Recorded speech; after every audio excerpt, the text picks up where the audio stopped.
उसके बाद अशार है कि लोग पूछते हैं अक्सर, नज्म है और कीजिएगा आसान से लफ्जों में और मोस्टली सारे समझ भी जाएंगे। लोग पूछते हैं अक्सर क्या रखा है मोबाइल में।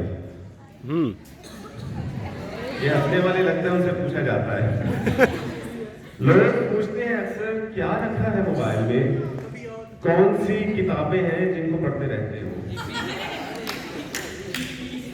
कैसे उनको बदलाऊं, है ना। सोशल मीडिया वाले सारे लोग पूछते हैं अक्सर क्या रखा है मोबाइल में, कौन सी किताबें हैं जिनको पढ़ते रहते हो, कैसे उनको बदलाऊं। किताबें नहीं हैं, तेरी तस्वीरें रखी हैं।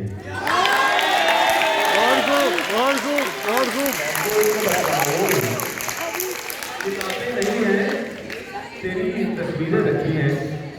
उन्हें देखता रहता हूँ, तेरे लब, तेरे रुखसार, तेरे